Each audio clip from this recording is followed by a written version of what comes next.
are those members of our family, our extended family, who are joining us via Facebook or viewing our services this morning on our YouTube channel. Just know that we love you and appreciate you, and we are always grateful for you. We are honored that you have chosen the Monterey Center for Spiritual Living for your spiritual uplift this morning.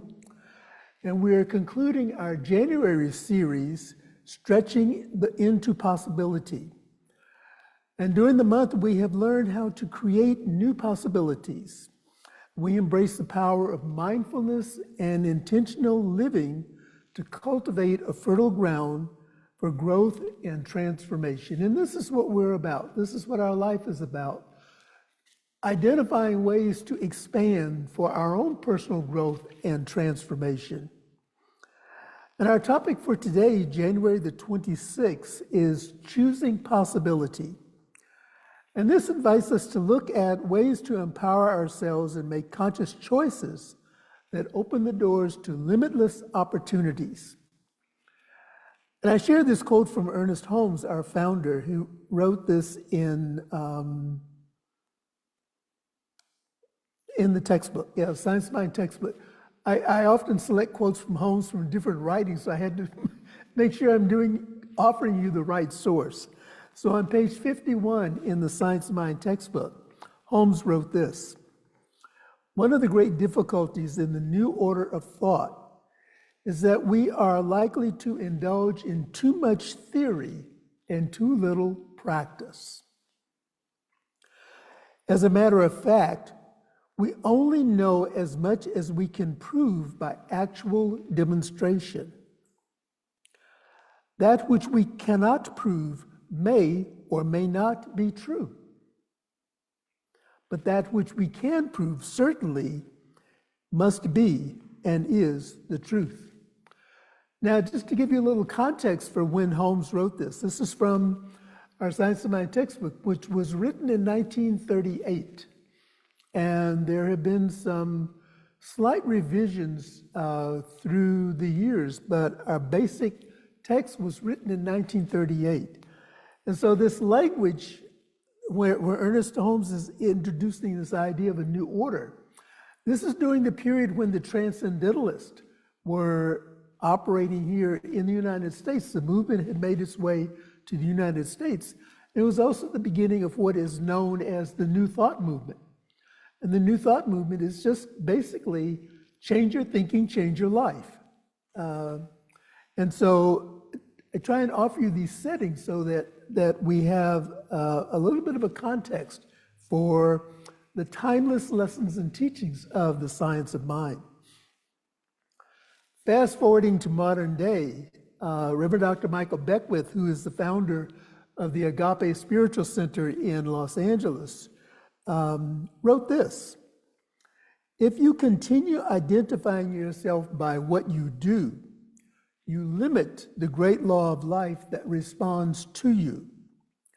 When you identify yourself by what you are here to bring, you evoke the unlimited field of infinite possibilities." And what Dr. Michael is sharing with us is that we often lead by what it is that we do. You know, it's like, I am a spiritual leader, I am a minister, I am a whatever it is that we do as a profession or as a way of life, rather than leading by what it is that we are here to be. You know, what am I bringing to the table of life? What gifts has the Spirit given to me to bring to the table of life? Next week, in fact, starting on Friday, which is Friday the 30th or the 31st, so 30th. So starting on Thursday, January 30th, we will be celebrating the Season for Nonviolence. This is an annual event that takes place, and the dates are January 30th through April the 4th of 2025. And these dates mark the assassination of Mahatma Gandhi on January 30th and Martin Luther King on April 4th. And their whole focus was nonviolence. And I'm not sure if King and Gandhi ever met one another, but I know Arun Gandhi, one of Gandhi's grandsons, and Michael Beckwith are really close. And Michael is one of the ones that was involved in creating the Season for Nonviolence. So I offer these two quotes from Mahatma Gandhi and from Martin Luther King. The first one from Gandhi: Nonviolence is not a garment to be put on and off at will. Its seat is in the heart, and it must be an irreplaceable part of our being. Nonviolence is not a garment that we put on and off at will. It is the seat of the heart. And then Dr. Martin Luther King wrote, nonviolence is an absolute commitment to a way of love. Love is not emotional bash.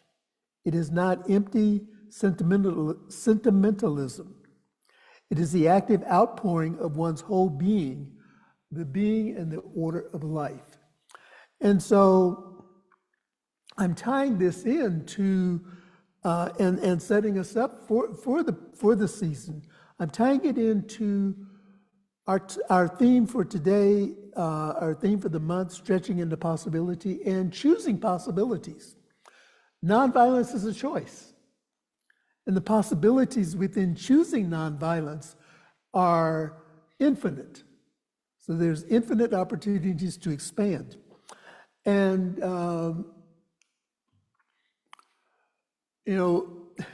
ministers and churches sometimes get chastised, if you will, for talking about politics.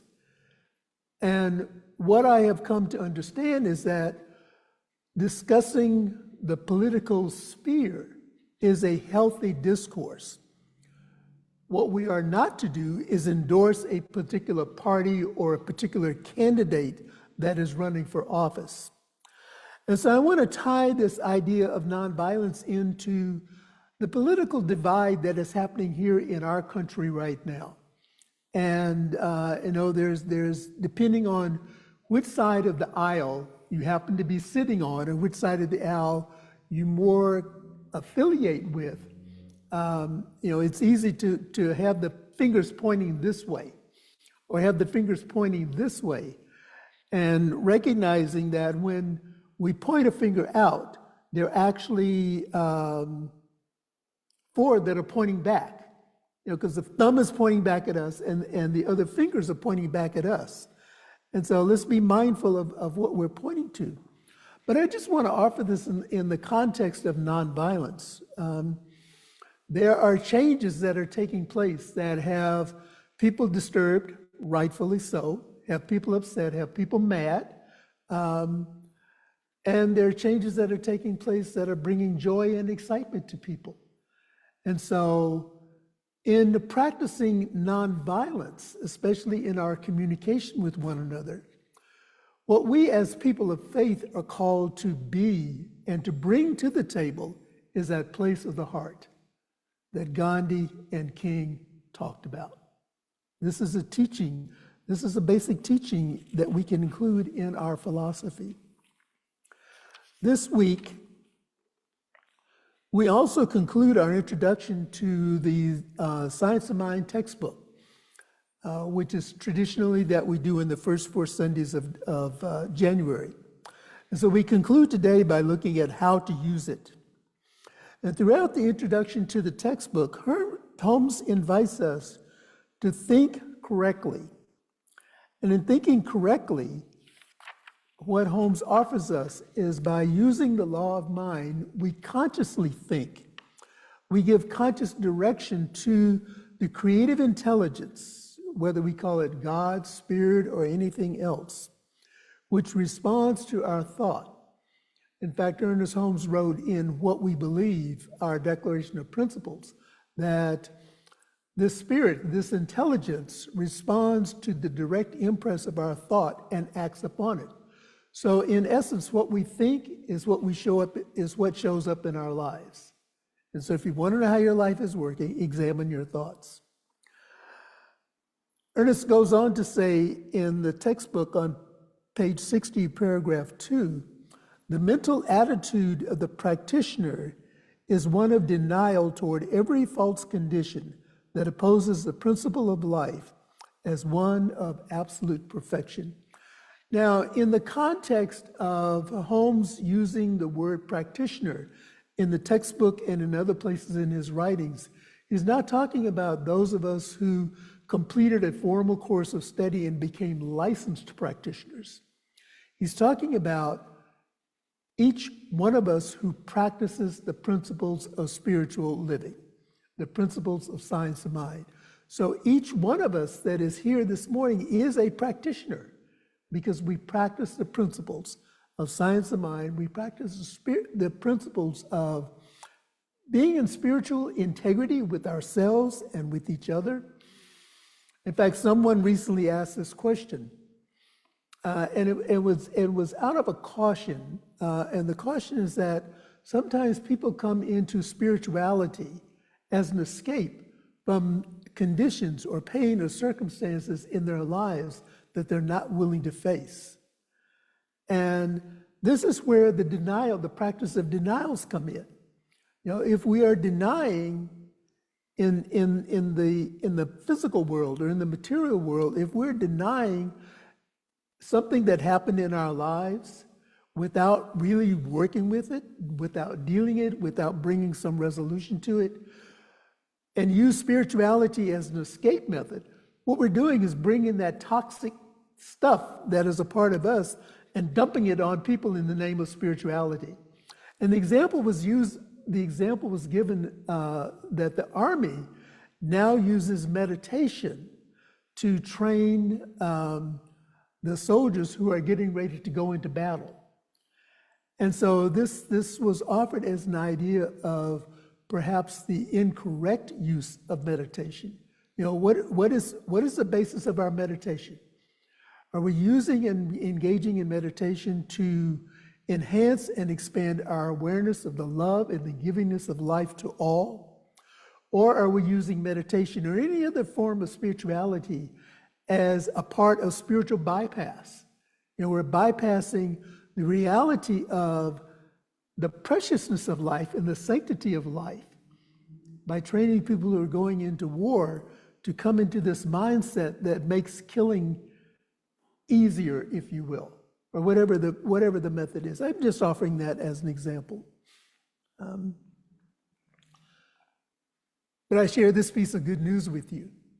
We always have the option to choose again, to choose again. And so choosing possibilities is not always the default mindset that we go to. It often requires conscious effort. Conscious effort, including contemplation, reading, and writing about the law, are valuable practices. However, the most powerful action comes through consistent and repeated practice. To truly engage with the law, we must go beyond theory and actively apply the law to our understanding. And some practical steps include filling our mind with love, with possibility, with trust, and with joy, and observing how the law responds to these qualities that are manifesting in our lives. And the musical offering that was selected this morning by Karen Drucker was titled, "Let Go of the Shore." And the chorus to this really resonated with me as I was preparing this talk this morning. And this can be a part of our choosing a possibility and our conscious effort. And the lyrics are, "Let go of the shore and let the water carry you. Let go of the shore and float into the mystery."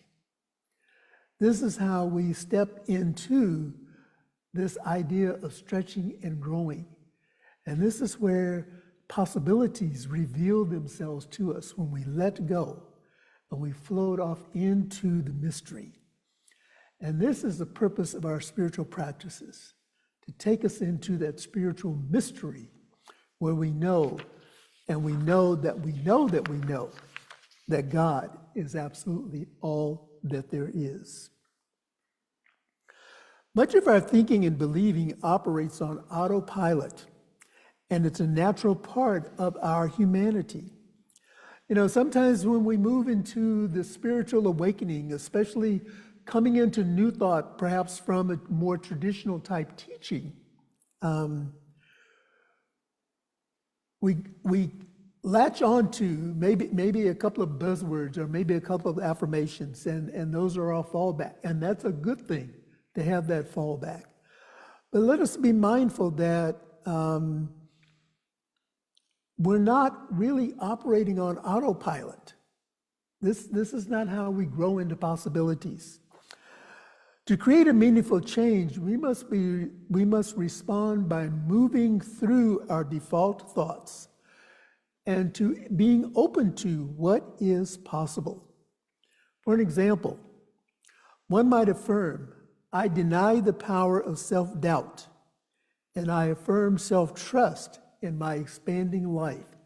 And so that, in terms of a class, let's break this down to a class level.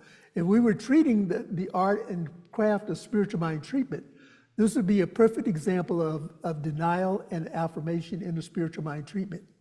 So we're denying the power of self-doubt. Self-doubt no longer has control over me. And I affirm that I am now self-trusting, that I trust in this law of life. I trust in the expansion of the all good that is mine by divine right inheritance. And this takes us out of our comfort zone. And choosing possibilities is not a one-time effort. It is a daily practice. It is an ongoing practice that takes us into a deeper and deeper place where we free ourselves to live more fully. This is all about freeing ourselves to live the life that we are designed to live. And let's embrace our spiritual lives with a sense of playfulness. Play is a vital part of my vocabulary, and I am putting it into action more and more and more. And I share this story with you by Reverend Scott Aubrey, one of our Science of Mind ministers, CSL ministers. And he says, one evening while watching a movie, a really bad movie at home with our family, I was becoming quite the film critic. You know what this movie needs? I asked, ready to answer my own question. And our 7-year-old daughter quickly offered the perfect response: popcorn. The perfect answer, simple, playful, and profound. And this reminded me, yesterday I went with a group of our congregants to see Aida at our local Century Theater on the big screen. Fantastic production. But in my mind, going to the movies is popcorn. Those two things go hand in hand. And while I ordered my ticket and reserved my seat in advance, one time I ordered popcorn in advance and it just didn't taste the same. So now I stand in line to get my popcorn. So yesterday, I go to the theater, and I remembered from the previous opera, I had gotten my popcorn before the opera began. So by intermission, people are going out and getting popcorn and bringing it back in, and I go, I've already had my popcorn. So yesterday I decided to wait until intermission to go and get my popcorn. Well, as the various scenes of the opera unfolded and the story continued to unfold, there was a certain point where I felt, okay, this must be the intermission scene, popcorn. And of course, the aroma of the popcorn was making its way into the theater. And that wasn't intermission. So there would be some more scenes. And I'm going, okay, this is really an anticlimactic scene. This is a good stopping point for the intermission, popcorn. Not yet. And so finally intermission came, and I went and got my popcorn, and I was satisfied. So it's just a part of the playfulness and how the mind can sometimes work on autopilot. Reverend Scott Avery goes on to say, let's enjoy this thing called life. It is what we have come here to do. Come out and play, roll around in it. We are children of the Most High, and the divine wants the best and the good for all of us, like popcorn, kernels of pure joy in the midst of whatever we encounter. And so, what we might co-create in the spirit of love and law, there is no fixed answer. There is no right way and there is no wrong way. It's leading and listening to your heart, living from that heart space. We may set our sights on goals that we believe are achievable. But what if we dare to ask, pray, and move towards something entirely beyond our current understanding? This is a way to stretch outside of our comfort zone. Choosing to embrace possibilities beyond our existing knowledge is a practice of radical consciousness, opening ourselves to the limitless potential that comes from trusting the expansive power of spirit and the law. And so I would encourage you as we wrap this up to think on these words from Queen Bey, Beyonce, mystical in her own way. Beyonce says, in our perfect ways, in the ways we are beautiful, in the ways we are human, we are here. We are here right now in this moment. Being present now. Allow this week to be the kickoff, if you will, to shifting your focus to beginning from this place of now. Be gentle with yourselves. Apply the principles of the law. Be open to limitless possibilities, knowing that the law is always available and ready to express whatever it is that we choose to focus on. And so what will you and I choose to create? Engage with this principle and experiment in your own life. Imagine the first words you spoke this morning, or imagine if the first words you speak every morning are affirmations of possibilities. There is a possibility here, as one example. There's a possibility here. Or simply, I am possibility. I am stepping into my growing edge. I'm stepping into this place where God shows up in my life. And the importance of doing this on an ongoing basis, doing it on a regular basis, is the power of repetition. The power of repetition allows us to reinforce the now. Repetition makes an imprint in our consciousness and helps us to embody the principle that we wish to see and be. And let's see how the practice let us see how our practice brings the law into action and transforms our experiences. I invite us now to say our affirmation for the week together.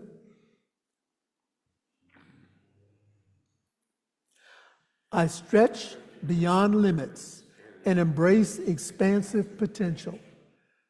I stretch beyond limits and embrace expansive potential. I invite us now to pray together. And I share with you this definition of prayer from Ernest Holmes, also in our Science of Mind textbook on page 37. Prayer, in its truest sense, is not a petition, not a supplication, not a wail of despair. It is rather an alignment, a unifying process which takes place in the mind as it reaches to its divine self and to that power which is greater than human understanding. In the act of reverent communion, one senses the unity of good and the completeness of life. And so in this moment, as we embrace the unity of life, as we embrace the allness of God, let us step into this field of awareness, this field of consciousness, this field of infinite possibilities, knowing that there is only one thing happening, and that is God expressing as itself. And so as I align myself, as I align my consciousness with this knowingness that God is absolutely all that there is, I bring into my experience that which motivates, that which creates, that which brings joy, that which brings peace, that which brings love. And as I affirm this truth for myself, I affirm it for all people in all places everywhere, knowing that right where you are, right in this very moment, whenever it is that you are listening to this talk, to this conversation, the very essence of who you are is showing forth in its magnificence, in its brilliance, in its beauty, and everything is happening in divine, right, and perfect order.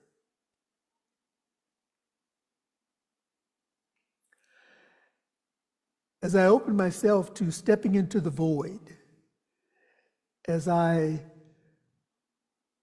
let go of the shore and let the Spirit lead me, as I go into the mystery of the unknowing, I go forth guarded and guided and protected by the Spirit, knowing that the Spirit within me cannot fail. It can only succeed. It can only bring joy. It can only bring happiness and excitement into my life. And again, as I affirm this truth for myself, I affirm it for all people in all places everywhere. And so as I release my ego, which is edging God out, as I make peace with that which is within me, as I make peace with any discord that has occurred in my life or may be occurring in my life now, as I let all of that be, as I let go of the shore and float into the mystery, I know that the divine resolution is taking place. And everything is always working for my highest and the highest and the best of everyone that is involved. And again, affirming this truth for myself, I affirm it for all people in all places everywhere. And I speak my word this morning for a healing of the body, mind, and spirit, a physical healing from discord, a physical healing from ailments that are described as conditions which are not true about this perfection that is created as me as I live through the Spirit, or this perfection of the body temple that is created by this intelligence that lives through all people in all places everywhere. I speak my word of blessing this morning for those who are experiencing transitions in their lives, continuing to lift the people, the individuals,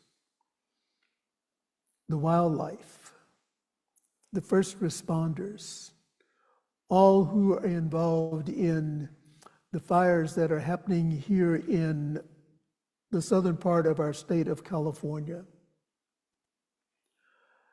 And I speak my word of healing for the transitions that people are experiencing in all places. They may not be fires, there may be other natural disasters, or individual transitions that are taking place in our lives, such as a loved one who has stepped off of the mortal plane into immortality. Transition from one form of residence to another form of residence. Blessings to those who are choosing to live unhoused, to live in nature, to enjoy the aspects of nature. For those who are making those conscious choices. And for those who are, as a result of circumstances, forced to live in less desirable circumstances. I know that through the power of prayer, through the power of right intention, through the power of infinite possibilities, that everything is provided for everyone wherever they are, right here and right now. Letting go of all doubt and fear, I just give thanks. I give thanks for this marvelous life that each one of us is blessed with. And that as we count our blessings and name them one by one, we see the mystery and the beauty of what God has done. And for this and so much more, I am eternally grateful. Releasing this word back into that law, which always says yes, I just allow it to be. And if any of what I have said resonates with you in any way, I invite you to affirm this as we say together, and so it is, and so it is. And now we have come to that part in our celebration, our time together, where we participate in the flow of our abundance. And we have a statement of abundance that I invite us to say together. I recognize the presence of God within the source of my abundance. Out of my abundance consciousness flows everything I could desire in life. With gratitude and thanksgiving, I now participate in the flow of uninterrupted abundance. This prosperous experience is evidence of my abundance consciousness. And so we give great gratitude and thanks. We give great praise. That's what I was going to say. We give great praise and thanks to all who contribute to the success and the continuing of our Center for Spiritual Living here in Monterey. And as the usher passes the offering basket here in the center, as it passes by you, give a smile. I know a number of us are on auto tithe or contribute online, so give a smile. This is a way of giving, and not only here related to the offering, but give a smile when you're out in the public, when you're out in the marketplace of the world, if you will. Give a smile. It doesn't cost us anything. Give a smile without expecting anything in return. And for those of you who are viewing us online, we invite you to mail in your donation, and that information is on our screen. You may also text to give, and the number is on the screen for you. And you may contribute through our website, www.montereycsl.org. And so to our viewing community that is part of our Facebook and YouTube family, we invite you to join us next week as we begin our theme for the month, Radical Interconnection. We will also celebrate the Season for Nonviolence and Black History Month during February. And we invite you to visit our website, montereycsl.org, and click on the newsletter so that you get up-to-date information on what is happening here at the center. And if you find Monterey as a destination in your travels, we invite you to join us here on Sunday mornings at 10:30 for our time of celebration together. Next week, I will be away on not vacation, I will be away on retreat. And our guest speaker will be our own Denise Kaku, who will bring us a message that is emptiness, the wonder of interbeing. So we look forward to the Spirit downloading through Denise and the sharing with us on next week. And so to our virtual family, we say we appreciate you. We thank God for you, and we bless you as this life continues to unfold.